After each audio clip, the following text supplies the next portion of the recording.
Dieu, gloire à Dieu, gloire à Dieu, gloire à Dieu. Bien-aimés, merci pour ce temps que nous passons ensemble. Et aujourd'hui, j'aimerais vraiment m'entretenir avec vous sur la Pâque. Sur la Pâque, et notre texte de base est tout le livre d'Exode. Voilà, donc quand vous lisez Exode chapitre 1 jusqu'au dernier chapitre. Voilà, donc quand je suis dit, Seigneur, je vais te remercier parce que tu es la parole. Merci parce que tu nous fais l'honneur et le privilège de parler de toi. Merci Père, que ta parole nous éclaire, Seigneur, par ton esprit au nom de Jésus-Christ. Amen. Gloire à Dieu. En effet, j'aimerais parler de la Pâque. La Pâque. La Pâque. C'est vrai que dans le livre de la Genèse au chapitre 3, lorsque l'homme a péché et que le Père a décidé de faire sortir l'homme de sa présence, ou du moins l'homme est sorti de la présence de Dieu à cause du péché, à cause de la désobéissance. Et l'homme a su qu'il était nu. Quand on lit ce passage, on voit que l'homme avait pris les figuiers pour couvrir sa nudité. Et Dieu, au lieu de laisser l'homme ainsi, mais il lui a couvert avec la peau d'un animal. Donc beaucoup disent que c'est là le début de la Pâque. Mais le sens de la Pâque, c'est qui donne le pouvoir, ce n'est pas, je veux dire, la particularité de la Pâque, ce n'est pas la peau, ce n'est pas la chair qui a été mangée par chaque Israélite en Égypte, mais la force de la Pâque, c'est le sang. Voilà pourquoi, pour ma part, je pense que la Pâque, même si on peut donner une autre explication, parce que s'il y a eu la peau d'un animal, c'est qu'il y a un animal qui a été immolé. Et c'est quel animal? Et là, c'est l'image de Christ. Mais c'est pas sur ça que j'aimerais attirer votre attention aujourd'hui. J'aimerais attirer votre attention sur l'action ou ce qui s'est produit en Égypte. Il se trouve que le peuple d'Israël a immigré en Égypte. Ils étaient au nombre de 12-13 personnes et des années sont passées et ce peuple s'est multiplié au point de devenir des milliers et des milliers de personnes. Les choses bizarres, c'est qu'il fut un moment où ce peuple est devenu esclave en Israël. Le peuple de Dieu qui est devenu, qu'est-ce qu'il dit? Le peuple d'Israël qui est devenu esclave en Égypte, du moins. Esclave en Égypte. Parce qu'il fut un temps, il y a eu un roi, le pharaon, qui n'a ni connu Joseph, qui n'a ni connu l'histoire du peuple. À la limite, il s'en foutait. Et il a commencé à servir le peuple. Le peuple est devenu esclave. Donc les tâches les plus bizarres, les moindres, c'était le peuple d'Israël qui le faisait en Égypte. Et Dieu se souvenant de sa promesse à Abraham, parce qu'il a fait une alliance à Abraham. Quand on lit déjà l'histoire d'Abraham dans le livre de la Genèse à partir du chapitre 12, quand Dieu se révèle à Abraham, par la suite Dieu va lui dire, je vais te donner une descendante, alors qu'Abraham était dans l'inquiétude parce que sa femme était stérile, elle était avancée en âge et lui il était là, malgré toutes les promesses de Dieu, il n'avait pas de descendante. Et Dieu va se révéler à Abraham pour dire non, t'en fais pas, je vais te donner un enfant. Et cet enfant là, sa descendante va descendre en Égypte et ils seront esclaves pendant 400 ans et moi je vais redescendre pour les délivrer. Donc, c'était ici, donc Dieu voulant honorer cette promesse qu'il a faite à Abraham. Vous voyez, quand Dieu te fait une promesse, la mort ne peut pas freiner la promesse de Dieu concernant ta lignée, concernant ta destinée.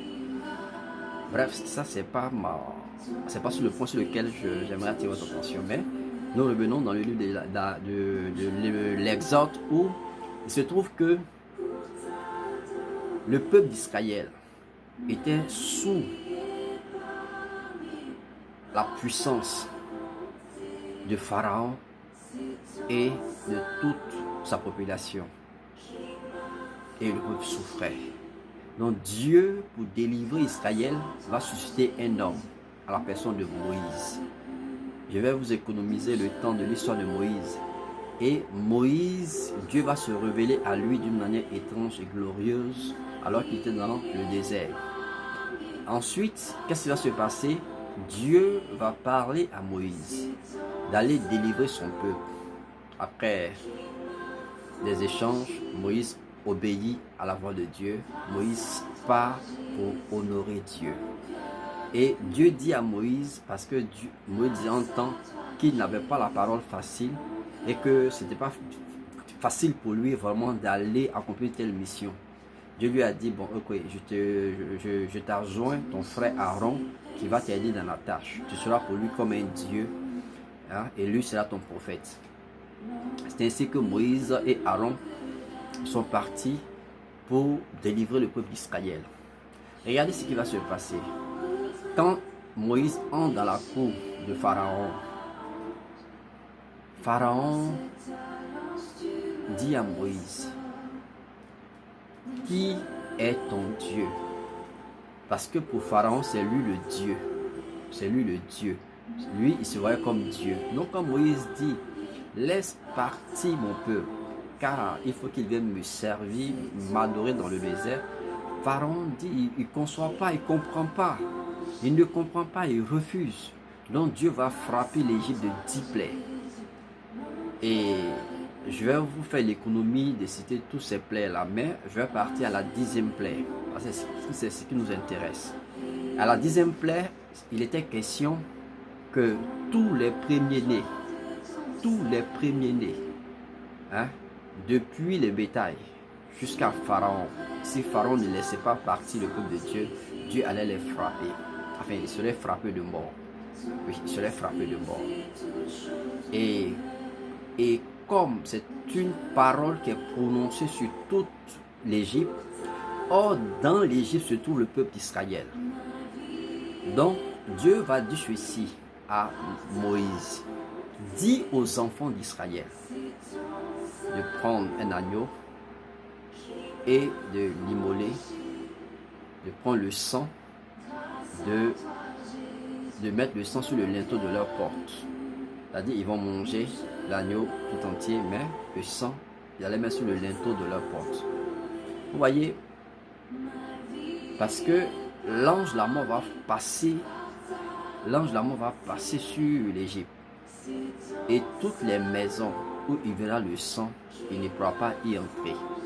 Il va dépasser ces maisons-là. Et c'est ce qui va se passer dans la nuit. Effectivement, l'ange de la mort arrive. Et on entend des pleurs, jusque dans la cour royale de Pharaon. Son premier fils, son aîné meurt. Pharaon sera saisi d'une crainte et il va céder devant la pression du Dieu vivant, du Dieu d'Israël. Il va céder, il va dire, ok, il cède, il laisse partir le peuple d'Israël. Donc, ce qui a fallu, ou ce qui a motivé, ce que je veux dire, c'est que le sang, ici, a permis à l'ange de la mort de ne pas frapper le peuple d'Israël, ça c'est de 1, mais a permis aussi la délivrance du peuple d'Israël. Et par la suite, qu'est-ce qui va se passer? Le peuple va sortir dans le désert et ils iront vers le royaume, vers la terre promise. Et en partant, il se trouve que le peuple, à un moment donné, va se tourner vers des pratiques qui ne vont pas honorer Dieu.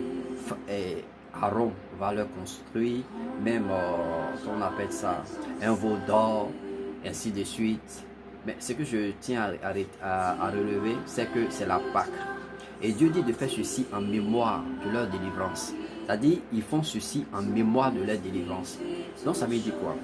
Que le peuple d'Israël célébrait la Pâque pour commémorer, pour se rappeler, pour manifester leur reconnaissance.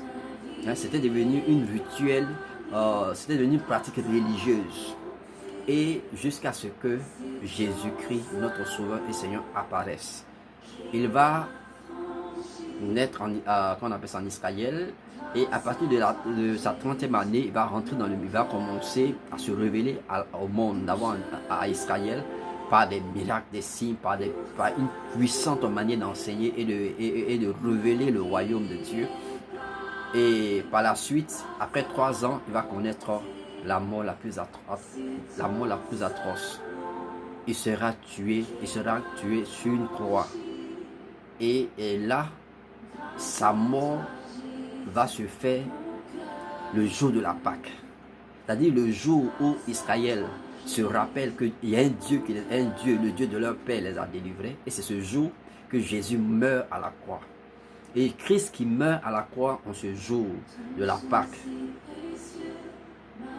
Et il meurt, c'est-à-dire on met des clous dans ses mains, dans ses pieds, il est sur une croix. Il a dit, Père, pardonne-leur car ils ne savent pas ce qu'ils font. Et d'abord il dit, Père, pourquoi m'as-tu abandonné? Parce qu'en ce moment-là, Jésus portait sur lui le poids de tout le péché de l'humanité. Et qu'est-ce que cela signifie? Vous voyez, la puissance du sang. Dans le livre d'Hébreux, il est dit que Jésus-Christ est entré dans le tabernacle plus grand, dans le tabernacle le plus parfait, qui n'est pas de ce monde, qui n'est pas de cette création. Il y est entré, non avec le sang des boucs, non avec le sang des taureaux, mais avec son propre sang, afin de t'obtenir, afin de nous obtenir une rédemption éternelle, Voici l'œuvre puissante, glorieuse de Jésus-Christ.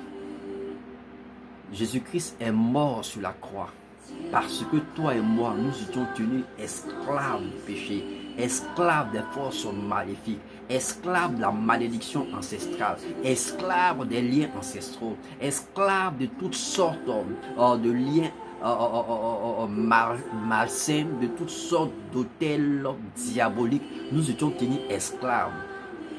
Et pour qu'on soit délivré, il fallait le sang. Mais cette fois-ci, le sang d'un innocent, le sang d'une personne qui n'a jamais péché, à la personne de Jésus-Christ. Donc le sang de Jésus-Christ, c'est par ce sang, c'est grâce à ce sang que Dieu nous regarde à nouveau et nous pardonne. Parce que le péché nous sépare de Dieu. Le péché, quand bien même que nous soyons vivants, nous sommes morts. Tous ceux qui n'ont pas Christ aux yeux de Dieu, quand bien même qu'ils sont vivants, ils sont morts selon la parole de Dieu. Dieu dit, nous revivons en Christ, nous naissons en Christ, nous revenons à la vie en Christ. Donc, en acceptant Jésus comme Sauveur et Seigneur, pourquoi Dieu te pardonne? C'est à cause de cette œuvre, l'œuvre achevée de Christ à la croix. C'est une œuvre parfaite, elle est achevée, elle est accomplie. Quand Jésus dit, je suis venu, il dit, et regardez, dans le début de son ministère, au début du livre de Matthieu, il dit, je ne suis pas venu abolir la loi, mais je suis venu pour l'accomplir. Je suis venu pour l'accomplir. Je ne suis pas venu pour supprimer la loi. Je ne suis pas venu pour supprimer la loi. Mais il parlait de quelle loi? Il parlait de tout ce qui était dit dans la loi concernant sa personne, concernant sa venue, concernant sa naissance, concernant sa mort, concernant sa résurrection, concernant l'accomplissement qu'il allait opérer pour la délivrance de l'humanité. Hein? Et il dit ceci, je ne suis pas venu pour abolir, mais je suis venu pour accomplir, je suis venu pour achever, je suis venu pour mettre un point final. Et Jésus, sur la croix, il va répéter maintenant ceci. Cette fois-ci, il ne dira pas sur la croix que Père, je vais accomplir, mais il dit tout est accompli. Tout est accompli sur la croix. En mourant sur la croix, les bras ouverts, Jésus-Christ ouvre ses bras pour te recevoir parce que son sang est versé. Et vous voyez cette image, quand on lit l'Ancien Testament, il y a une chose que nous devons comprendre.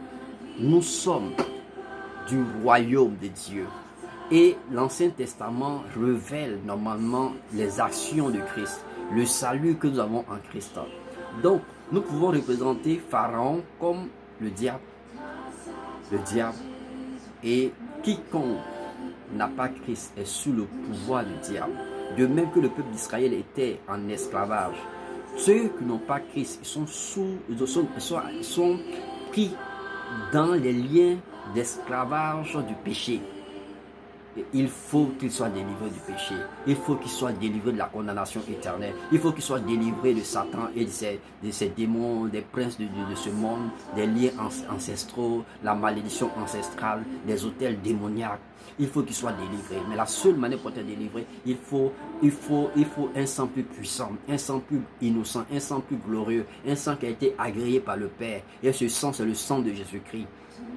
Donc, le jour où j'acceptais Jésus-Christ comme Sauveur et Seigneur, c'était le jour de ma Pâque. C'était le jour de ma Pâque, le jour de ma délivrance. Donc chacun peut vivre sa Pâque, chacun devrait vivre sa Pâque. Chacun devrait vivre sa Pâque. Nous devons vivre la Pâque. Et ma prière pour toi, c'est que tu puisses te souvenir, que tu puisses comprendre, tu puisses être éclairé, que tu dois vivre ta Pâque. Tu dois vivre ta Pâque. Expérimenter la délivrance, expérimenter la nouvelle naissance en Christ. C'est là le sens de la Pâque. Oui, parce que le principe, c'est que Dieu nous libère de l'esclavage du péché. Dieu nous libère de l'esclavage de la malédiction et de la mort. Dieu nous libère de l'esclavage de la condamnation éternelle pour nous transporter, pour nous transférer, il nous prend des ténèbres pour nous faire entrer dans la lumière, dans la cité céleste, pour que nous devenions ses enfants, pour que nous devenions ses rachetés, pour que nous puissions être de ceux qui puissent l'adorer, le célébrer. Nous sortons de l'Égypte, nous sortons de l'Égypte de ce monde, nous sortons de l'Égypte du péché, nous sortons de l'Égypte du mal, de la corruption, nous sortons de l'Égypte, nous libérons des chaînes de Pharaon, oui, nous libérons des chaînes de Pharaon, les chaînes de Pharaon de malédiction, les chaînes de Pharaon des démons, nous libérons de cela à cause du sang de Jésus-Christ. Si en Égypte, le peuple d'Israël avait besoin du sang des taureaux, mais nous avons eu besoin du sang de Jésus-Christ, le sang le plus puissant, le plus parfait, avec lequel Christ entrait dans le tabernacle. Alléluia, alléluia. Jésus, son sang est versé. Le sang de Christ a coulé sur la croix. Le sang de Christ a coulé sur la croix. Bien plus, Christ entrait dans le tabernacle. Christ entrait dans le temple céleste. Il y est entré pour que toi et moi, nous ayons une rédemption éternelle. Et ma prière, c'est que la puissance de Dieu, que la puissance de la grâce de Dieu, la puissance de l'Esprit de Dieu te restaure, et que tout ce qui pèse encore dans ton esprit, si c'est ton problème, si du moins tu es né de nouveau, ton problème, c'est que tu t'es pas laissé transformer par le renouvellement de l'intelligence. C'est là notre problème. Laisse-toi transformer par le renouvellement de l'intelligence. Tu verras, tu vas discerner ce qui est agréable, ce qui honore Dieu, ce qui sera de ta part même d'ailleurs un culte raisonnable que tu lui apportes. Que la puissance de Dieu nous aide. Oui, tu as l'occasion de vivre la Pâque. Tu as l'occasion de vivre ta Pâque. Tu as l'occasion d'expérimenter ta Pâque. Dès le moment où tu acceptes Jésus, c'est ta Pâque. C'est le jour de ta Pâque. Quand tu acceptes Jésus comme Sauveur et Seigneur, c'est le jour de ta Pâque. Et maintenant que tu es délivré, tu dois accepter maintenant que Jésus te conduise tout le long du chemin, pendant que tu es encore vivant. Soit par son esprit, par sa parole. Tu te laisses conduire. Tu te laisses conduire. Que le Seigneur nous bénisse. Que le Seigneur nous bénisse. Et je m'aimerais t'exhorter, toi mon frère, toi ma soeur. Peut-être tu as été comme Moïse dans la vie d'un frère. Tu as été comme un Moïse pour l'aider à connaître Christ. Tu as été comme Moïse dans sa vie pour l'aider à connaître Christ, à connaître la délivrance, à être exposé à la grâce de Dieu. Mais je vais t'exhorter, ne sois pas un Aaron pour les frères. Un Aaron, celui qui les amène à bâtir des veaux d'or. Celui qui les amène à bâtir les veaux d'or. Et qui fait que ses frères sont obligés de tomber sur le chemin de leur destinée, sur le chemin qui les conduit dans le ciel. Vraiment, ne soyons pas un Aaron. Je refuse d'être un Aaron. Je refuse que mon langage soit un Aaron. Je refuse que mes pensées soient un Aaron. Je veux être un disciple de Christ qui apporte la bonne nouvelle,